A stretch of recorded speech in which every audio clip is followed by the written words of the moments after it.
Hoje o tema da aula será a liberação miofascial. Nós vamos estudar um pouquinho sobre a fáscia muscular e como o recurso terapêutico manual pode lançar mão de melhorar a mobilidade da fáscia e assim aliviar a dor, promover conforto e melhora da mobilização tecidual. A ideia aqui é a gente entender mais um recurso da massoterapia, lembrando sempre que a essência da massoterapia e do recurso terapêutico manual é o toque terapêutico. Então, a gente vai resgatar alguns conceitos que vocês já têm, já compreendem sobre como tocar o tecido e quais movimentos a gente pode utilizar. Então, visto que até aqui a gente já entendeu sobre o deslizamento superficial, deslizamento profundo, rolamento de pele, amassamento e fricção, a liberação miofascial ela vai estar relacionada com estes movimentos, porém num tecido diferenciado. O objetivo da aula de hoje vai ser apresentar a massagem no tecido conectivo, que no caso nós vamos estar falando da fáscia muscular, compreender suas funções e localização, entender quais são as disfunções miofaciais, a síndrome miofacial, descrever os métodos miofaciais mais conhecidos, entre eles o Rolfing, o método de movimento do tecido, como nós vamos estar usando os recursos da massagem clássica para a liberação miofacial, associar isso à pompagem e, por fim, a terapia do ponto de gatilho, entender o que é um ponto gatilho, ou como em inglês é conhecido como trigger point. Aqui eu gosto de colocar essa imagem para a gente entender, quando a gente fala de estrutura muscular, entender que o nosso corpo ele é guiado por cadeias musculares, nenhum músculo atua sozinho, se nós formos olhar do ponto de vista de contração muscular.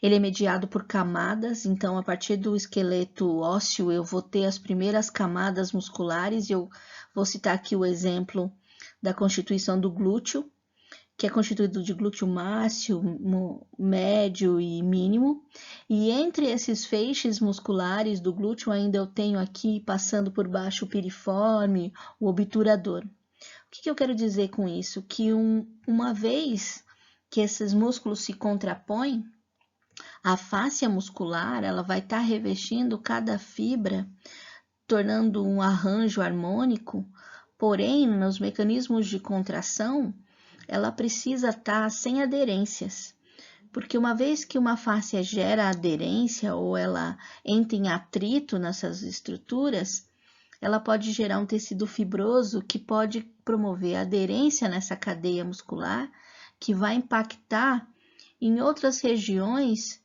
pouco percebidas. Então, quando nós falamos de liberação miofascial, nós vamos entender num conjunto harmônico, numa cadeia. Não há um impacto único apenas. Quando o músculo entra num processo de retração, num processo de aderência, por conta de uma retenção da fáscia muscular, isso impacta num corpo de um modo geral, global.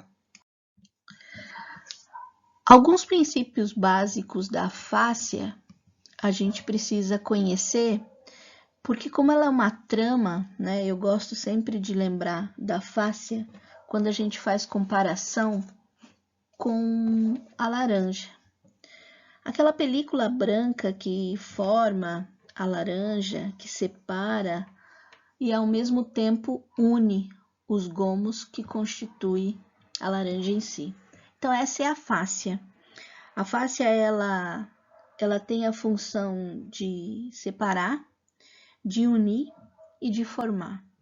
Então, se ela é tão rica em funções desse contexto, penso que também uma disfunção nela causa impactos significativos na morfologia e na estrutura. A fáscia ela é compreendida como um tecido conectivo. Então, um tecido conectivo vem do termo de conexão. E é esse o nosso alvo de estudo de hoje, essa conexão. A formação desse tecido conectivo ele vai se dar em camadas. da camada mais externa para a camada mais interna de todo o tronco, então da cabeça aos pés.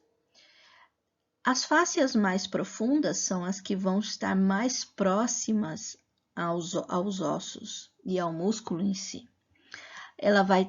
A fáscia mais superficial vai estar mais conectada ao que nós chamamos de tecido frouxo ou grande camada de tecido gorduroso na epiderme. Essas estruturas, uma vez que uma fáscia superficial, que é mais frouxa, se encontra aderida, ela vai limitar a movimentação da fáscia mais profunda.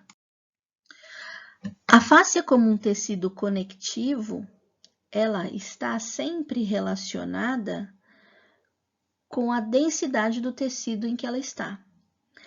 Um tecido conectivo verdadeiro, ele envolve tanto um tecido conectivo mais frouxo, quanto um tecido conectivo mais denso. O tecido conectivo mais frouxo, ele vai estar sempre relacionado com camadas mais de tecido gorduroso em si. E ele vai estar relacionado com o preenchimento de espaços entre os músculos. Então, aqui na imagem, a gente pode perceber a fáscia superficial num tecido gorduroso. A fáscia, nesses tecidos, ela tem uma característica de tecido colagenoso mais ondulado, o que permite para ela se movimentar e voltar na forma original. Aqui outras imagens mostrando uma fáscia superficial, né? Aqui de tecido colagenoso próximo aos tecidos. Então, aquela trama, aquela teia que reveste a musculatura, ou mesmo os tecidos, é considerado uma fáscia superficial. No esquema aqui ao lado, a gente pode ver a pele e as camadas da pele até os ossos e enxergar um pouquinho as 3 camadas, a fáscia mais superficial sempre próxima a um tecido adiposo, a DIP, né? A fáscia intermediária, que vai estar aqui entre a camada de tecido e outro, e a fáscia mais profunda, que vai estar bem próxima aos tecidos musculares. Reforçando, né, ao que a gente já tinha visualizado, fáscia superficial, fáscia mais profunda. Uma vez aderida à fáscia superficial, ela dificulta o deslizamento da fáscia profunda e, consequentemente, isso vai gerar redução da mobilidade desse tecido aqui. Considerando novamente uma fáscia profunda, a fáscia do músculo braquial. Então, eu tenho o feixe muscular aqui e eu tenho a fáscia que o recobre. Lembrar que a gente tem que considerar que essa fáscia ela vai dar formato para esse grupo muscular, porém, se ela tiver com dificuldade de deslizamento, esse músculo não vai estar agindo em toda a sua funcionalidade. Então, a fáscia superficial, ela tem uma ligação importante com essa movimentação das extremidades e dos músculos mais profundos. Então, uma fáscia superficial, ela tem que estar bem solta, bem liberada. O músculo tem que estar fluindo muito bem a partir de uma fáscia superficial. Do ponto de vista da qualidade do tecido, o que a gente pode entender, e eu chamei aqui de tecido conectivo sadio, quando ele está livre de qualquer tipo de interferência, ou tecido conectivo enfermo, quando ele está sob a influência de algum tipo de retração, de lesão ou de processo inflamatório. Um tecido conectivo sadio, ele tem mais resistência. Lembrar que a função da face é sustentar, proteger e permitir mobilidade. Então, ele é mais resistente. Ele é mais elástico, viscoso e flexível porque sua característica coloide, a sua característica morfológica se mantém íntegra. Ele tem grande capacidade de se distender e voltar ao seu padrão inicial. Sua cor, a sua característica é de transparência, porque a grande quantidade de água e o seu efeito coloide está íntegro. Ele tem grande capacidade de absorver líquidos, porque participa conjuntamente do sistema circulatório e do sistema linfático. Então, a integridade do tecido conectivo permite um processo de saúde para todo o corpo no modo geral. Uma vez um tecido conectivo enfermo, ou dito com limitações, ele se encontra mais frágil, porque ele vai estar sob fadiga, tendo um esforço a mais do que o necessário para manter a sua função. Isso vai gerar rigidez, retração, processos inflamatórios que podem gerar edema, que consequentemente vão mudar a sua característica coloide, gerando um aspecto mais opaco, e ele vai entrar num processo de colagenização, de formação de colágeno e num processo de fibrose que vai gerar mais retração e mais rigidez. Considerando então que a fáscia ela está gerando para nós como se fosse um esqueleto do tecido mole, uma estrutura, um formato interno do corpo, dando para a gente uma armadura. Então, se nós pudermos observar a imagem ao lado, o que a gente tem que é a influência da ação da gravidade sobre nós e desequilíbrios estáticos da musculatura geram uma instabilidade corporal e um desarranjo estrutural. A face ela vem para ajustar cada feixe muscular de modo que ele mantenha o seu formato e sua justa posição para nos dar um alinhamento corporal. Então, para alguns autores, como Hugo Pedrosa, ele considera que a face é o esqueleto do tecido mole. Um livro de técnicas neuromusculares modernas, ele também descreve isso. O próprio método Rolfing também descreve isso, que a fáscia ela nos dá a organização do sistema muscular, dos tecidos moles. Sem essa organização, nós estaríamos despencando. Entendendo, então, que a função da fáscia é ser esse esqueleto de suporte, essa harmonia, essa organização do corpo, nós podemos classificar o corpo como um processo contínuo, porque nós estamos ligados em cadeia. Cada tecido, cada órgão interage entre si. E quando a gente pensa dessa maneira, em cadeias musculares, em uma continuidade, fica mais fácil nós tratarmos os problemas posturais e os problemas de ordem muscular que sem causa conhecida, como as síndromes miofaciais, né? Como a fibromialgia, que são dores difusas que não têm um ponto de origem único. Né?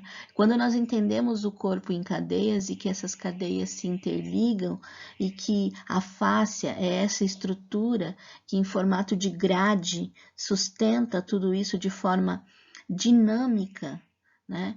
Ligando tudo com tudo, dá para a gente entender a importância dessa fáscia. E considerar também que a fáscia ela responde ao estresse de forma reativa, tornando as suas estruturas mais grosseiras, mais grossas. E isso, num mecanismo de reação, vai gerando tensões e compressões nas estruturas, que para alguns autores é o start para o processo de envelhecimento corporal, para a diminuição da estatura, para o desarranjo e o desalinhamento da coluna, bem como a instabilidade em outras estruturas. A face ela nos permite o movimento e auxilia no metabolismo corporal. Auxilia nas funções biomecânicas, como proteção, formação de novos componentes para revestimento, além de estimular a circulação sanguínea e linfática, e por fim, por conta dos fibroblastos que são presentes na sua estrutura, atuar no processo de cura e reparo tecidual. Quando ela orienta e molda o tecido, uma vez que ela está muito próxima ao músculo, ao osso, quando a gente fala da fáscia profunda, ela dá um alinhamento até para o processo de ossificação, né? Porque se esse osso não tivesse alinhado ali nas suas camadas de fixação com o periósteo, um processo de consolidação seria muito desarmônico, digamos assim. Então, essa fáscia, ela dá essa limitação, dá limites adequados para essa estrutura. Quando ela canaliza os líquidos corporais, ela impede disseminação até de infecções. Então, quando eu tenho compartimentos, eu posso organizar melhor a presença desses líquidos, até para melhorar os processos do sistema linfático, de filtração e do processo de defesa. Então, como compartimento, né, ela atua também do ponto de vista imunológico. Ela suporta, né, ela gera sustentação para os vasos e capilares do sistema linfático, bem como do sistema circulatório. Então, essa justaposição que a fáscia faz, ela dá para a gente uma harmonia no tecido. A fáscia, ela tem duas funções essenciais que podem se tornar preocupantes quando em alguma disfunção. As funções que pertencem à fáscia são funções de cicatrização e de restauração, que nós vimos ali no processo de formação de colágeno através dos fibroblastos, mas quando essas aderências nessas estruturas existem, gera um processo de fibrose. A fibrose gera dor e a dor gera limitação da amplitude de movimento, que torna um ciclo vicioso.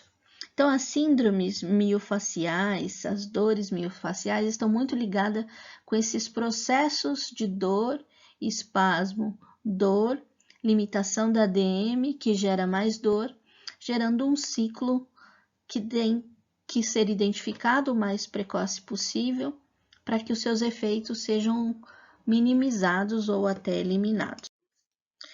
No caso das disfunções miofacial, a disfunção se dá nessa rede facial, né, que vai acabar comprometendo a eficiência muscular, a eficiência do corpo em si, gerando maior gasto energético para realizar atividades que são usuais. E isso gera mais fadiga e dor.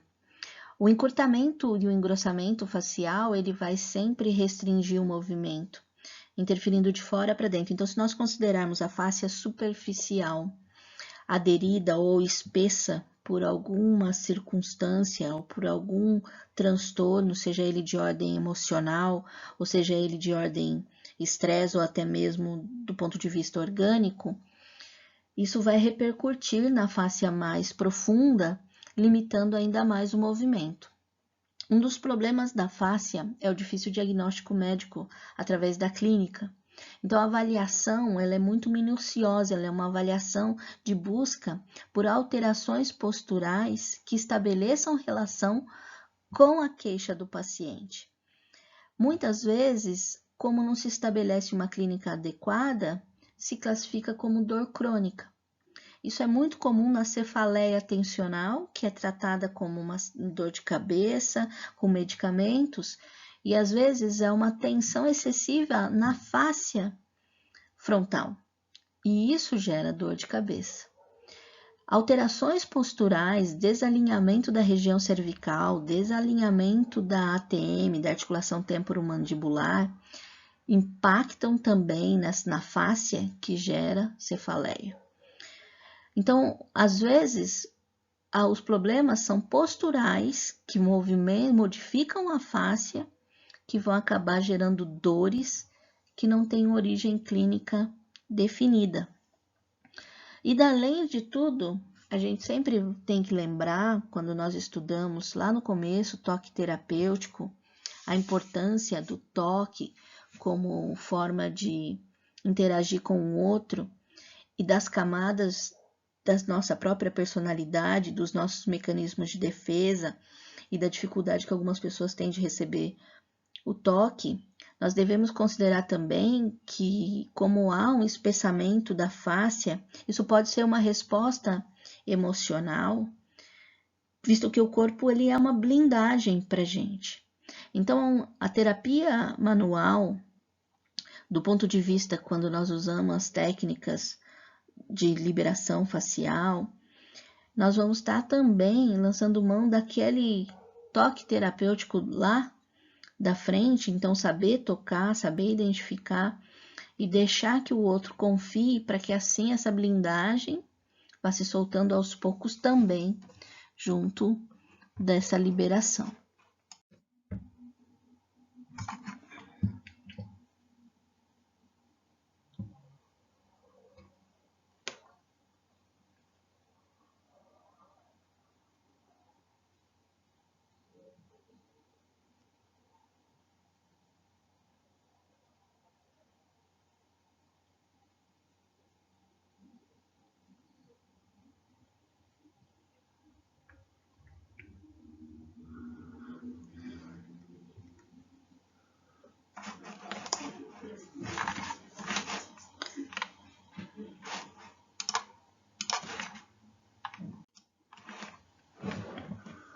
Então, do ponto de vista dos princípios de tratamento, a pioneira do trabalho miofacial foi Ida Rolf, que estabeleceu a teoria ou o método, como nós podemos chamar de conhecido hoje, de Rolf.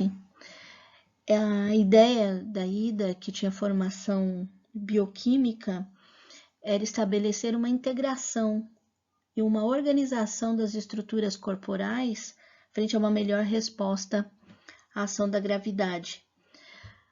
Pioneira nesse tipo de pensamento, Ida lançou mão de todos os recursos da terapia manual para poder entender melhor esse alinhamento e essa adequação das estruturas ósseas frente ao estresse e frente à ação da gravidade.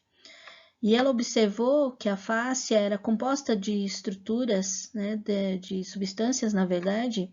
Esse gel coloide, que é a característica, né, da fibra, da fáscia, tinha um valor importante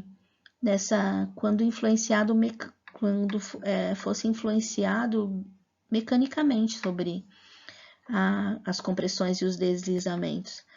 E ela propôs, então, em sua teoria, Rolfing, que a forma de manipulação, né, que ela chamava de energização manual da fáscia, podia transformar essa substância, esse gel coloide, e diminuir essa rigidez e fazer com que houvesse um melhor direcionamento e distribuição da elasticidade das fibras, visto que, sobre pressão e sobre aumento da temperatura, esse coloide existente na fáscia, ele teria aquela capacidade de se distender e voltar à sua posição natural. Então, uma vez influenciado, ele poderia gerar um arranjo melhor das estruturas e uma organização melhor dos sistemas e que daria uma resposta global ao indivíduo através de uma reeducação. O conceito-chave, então, da teoria Rolfing, uma vez que a face é um elemento contínuo, eles consideram, e o terapeuta deve considerar, como um colã corporal, né? E assim técnicas específicas serem aplicadas para atingir um objetivo. Esse colã, eles chamam como segunda pele. Então, eles percebem que a fáscia é como se fosse uma segunda pele humana, E a partir do momento que eu consigo mobilizá-la, eu consigo reorganizar as nossas estruturas. Então, o objetivo do trabalho é liberar essas restrições faciais, liberar a aderência dessas camadas que possam, por fim, restringir os movimentos e, por fim, alongar as estruturas, reeducando a postura. Então, a diferença das técnicas de liberação miofascial é que elas usam elementos da massagem, porém, elas associam agora ao alongamento suave das estruturas. Então, é como se eu mobilizasse os tecidos através das compressões e dos deslizamentos e mantivesse através do alongamento, possibilitando um alinhamento corporal. Um dos métodos da liberação miofascial eles usam da massagem clássica alguns movimentos básicos. E a intenção é gerar esse tracionamento, né? Então, o procedimento, ele é baseado numa intensidade, profundidade e angulação. Então, tudo que a gente vai repetir ou que a gente vai realizar na massagem, na liberação miofascial, vai respeitar essas características, intensidade, profundidade e angulação.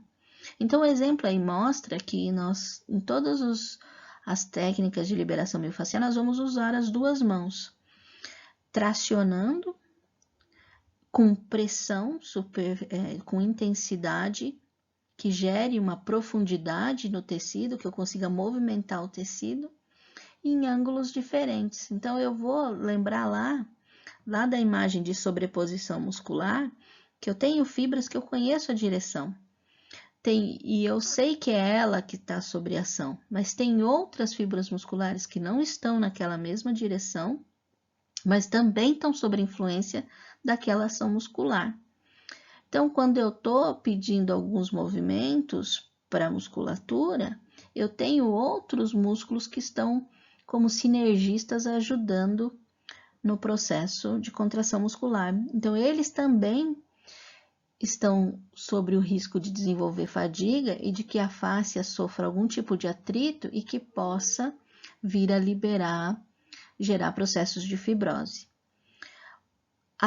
A liberação miofascial ela vai estar sempre ligada a alongamentos suaves, nada brusco.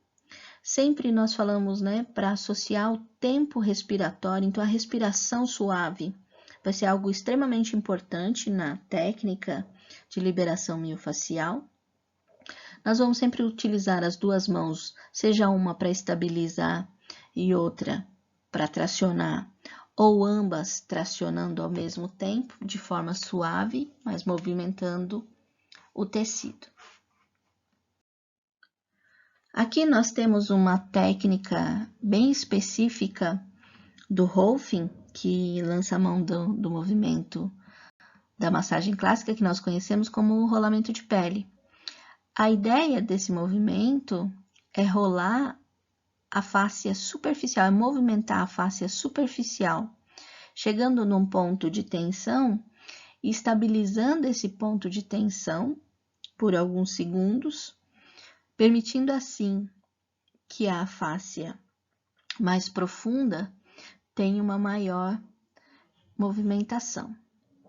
Então, quando a gente, no exemplo da imagem a seguir, a gente observa uma elevação do tecido, que pode ser realizada com os polegares, ou com as duas mãos, com a mão em concha. O objetivo é mobilizar a fáscia superficial. Quando eu associo com o movimento, então se eu pedir o movimento da região cervical, eu vou estar estabilizando a fáscia superficial e movimentando a fáscia profunda. Isso é extremamente benéfico para a liberação desses tecidos. Vocês vão assistir um vídeo no final, que também segue as apresentações, que vai estar demonstrando uma técnica parecida com essa. A técnica ela sugere que a gente gere compressões na fáscia superficial.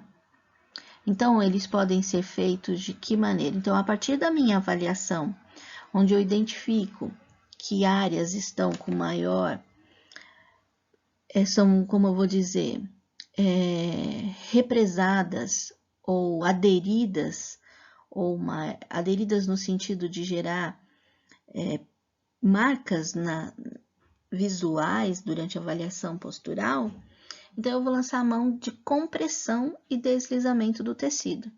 Então, vou usar compressão bimanual, vou usar o rolamento de pele, podendo fazer isso com o polegar, com o indicador.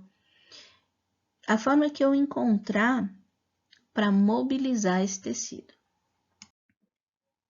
Associada às técnicas de liberação miofascial, nós temos a pompage. A pompage, ela vem do termo francês, que traduzido livremente significa bombear, e associada às técnicas de liberação, nós usamos a pompage para atingir uma outra técnica de reeducação postural, que é o RPG.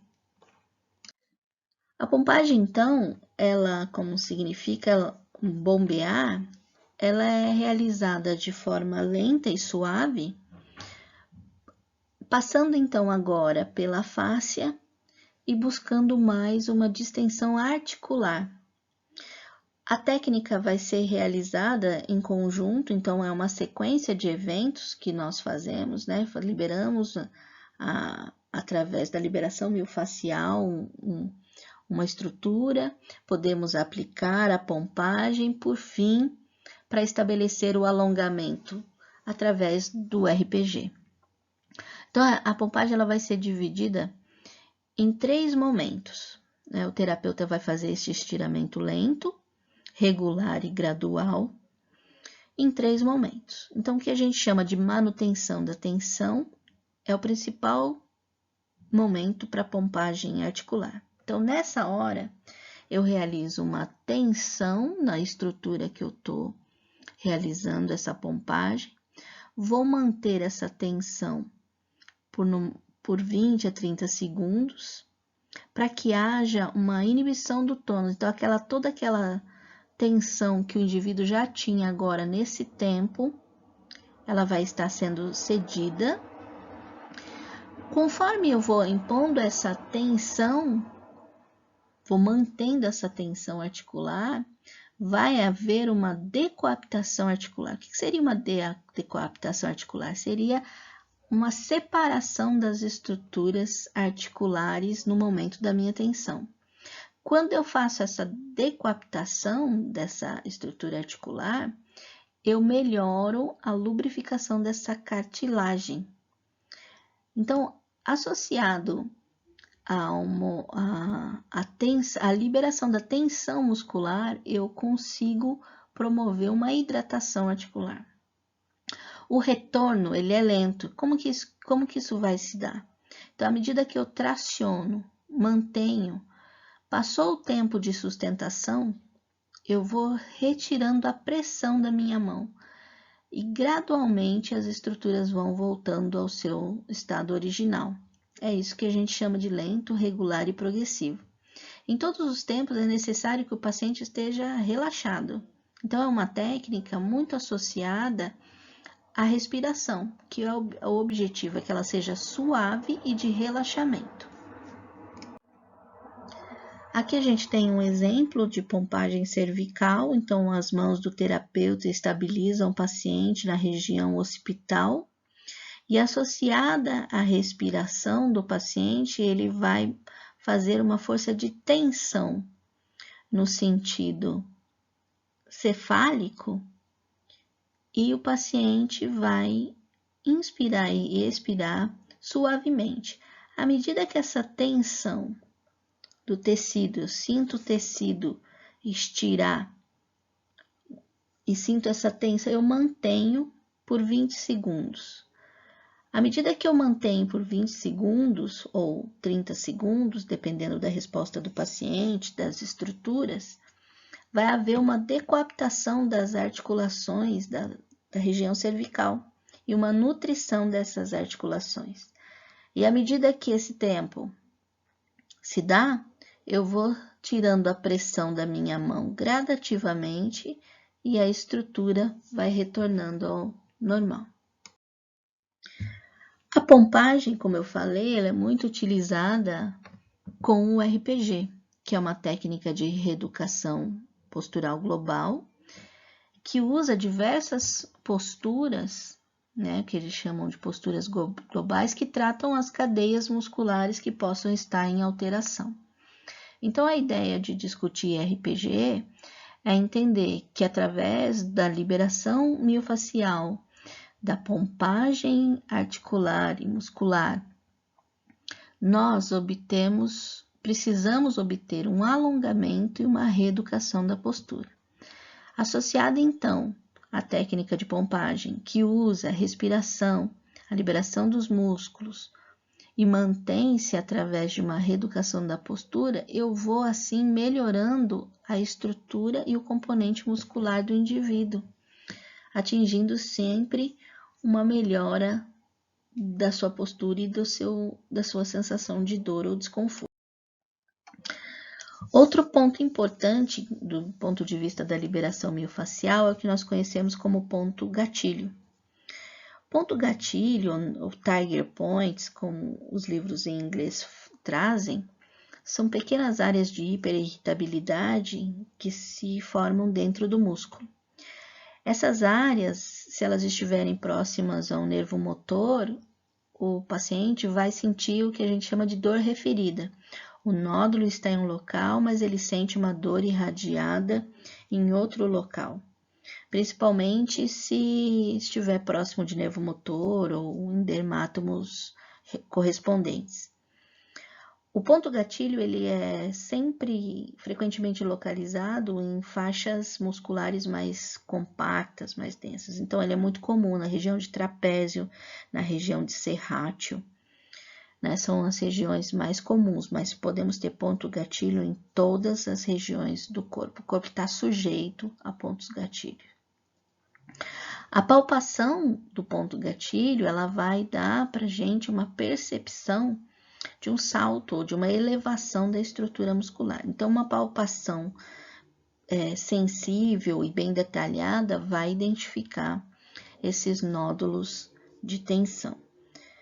Esse nódulo de tensão, muitas vezes, ele está relacionado com o uso inadequado da musculatura, a lesão por esforço repetitivo, estresse profissional, ou próprios desvios posturais que acabam gerando estresse e fadiga que promovem essa retenção durante a contração da fibra muscular, que vai acabar diminuindo até a sua capacidade de contrair e relaxar.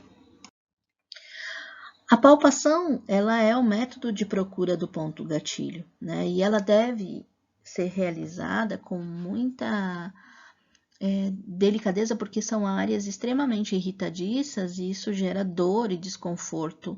Então, é importante que o avaliador fique atento a qualquer sinal, até de expressão do paciente por dor.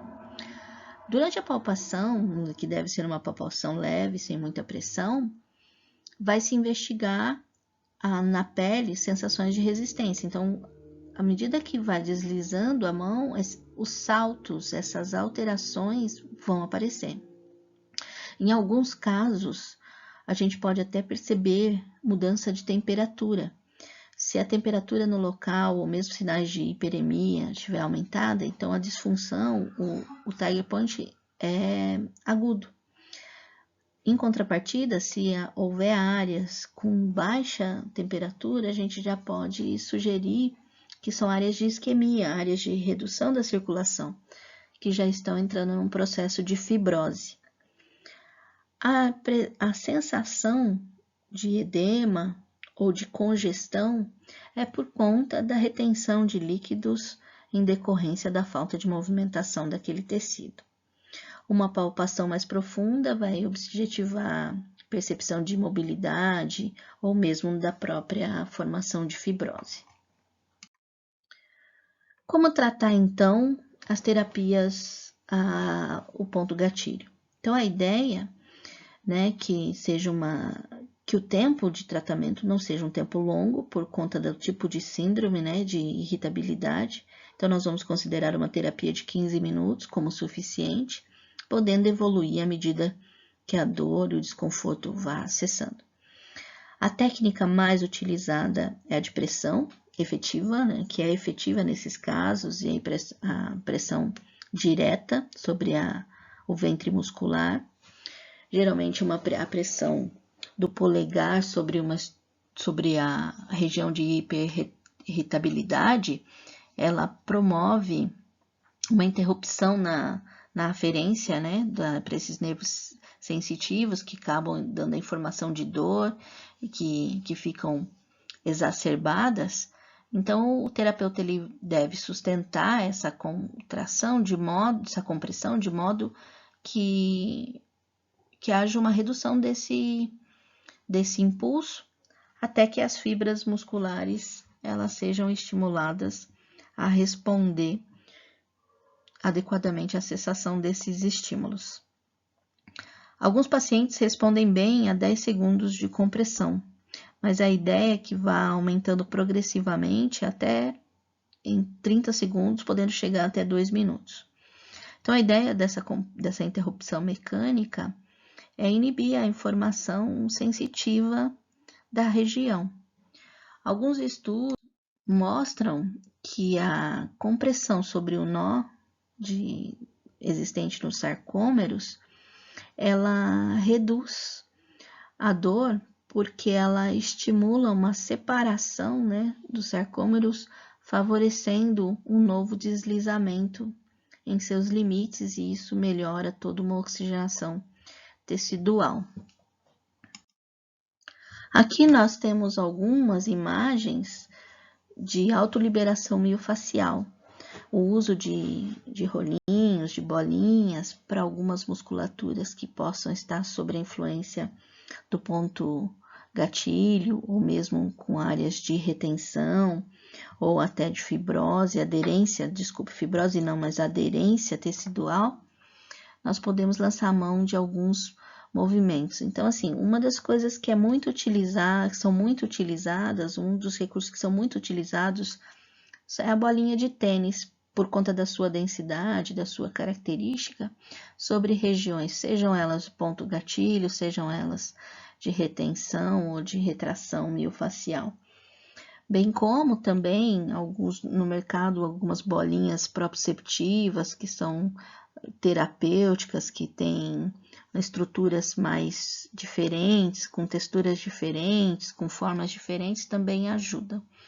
Porque a ideia é mobilizar o tecido a fim de que essas aderências se dissolvam e, no caso do ponto gatilho, esgotar essa estimulação sensitiva de que ele vem recebendo.